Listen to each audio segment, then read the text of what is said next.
Par exemple, j'ai une amie que je vais considérer aujourd'hui comme un peu too much et je vais me dire, elle pense qu'à elle.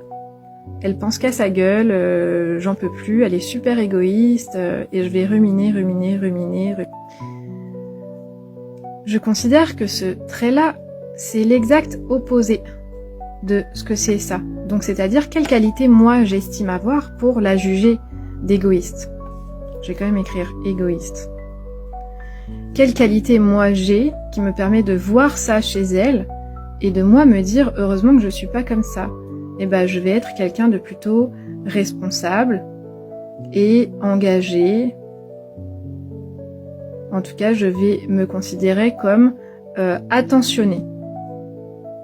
Et donc, c'est clair que je peux pas me permettre d'être égoïste si je suis plutôt quelqu'un d'attentionné et que je me vois comme ça.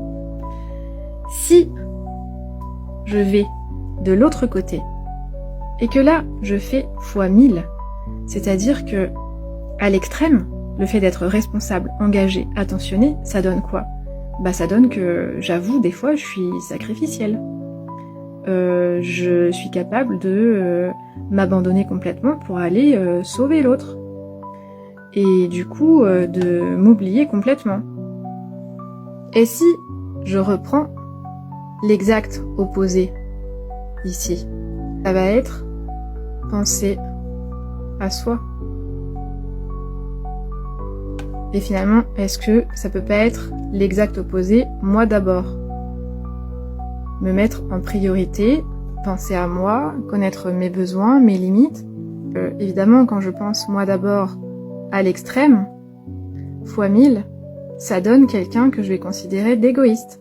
Parce que c'est un peu difficile pour moi de considérer l'idée que, oui, je devrais mettre un petit peu de ça dans ma vie pour éviter de plonger dans l'oubli.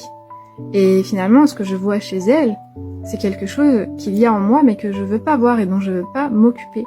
Et c'est pour ça que ça m'attire, ça me déclenche, ça me fait la critiquer, ça me fait voir quelque chose chez elle que moi je ne suis pas encore capable de m'apporter.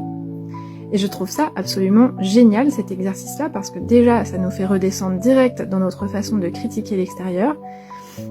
Ça nous permet aussi de s'interroger sur soi-même et ça nous permet de voir que oui, en ce moment, si c'est quelque chose qui me fait réagir de voir quelqu'un d'égoïste, c'est peut-être sans doute parce que moi, j'ai besoin de faire un peu la même chose et de penser à moi d'abord parce que je suis en train de souffrir de m'avoir oublié pour l'autre.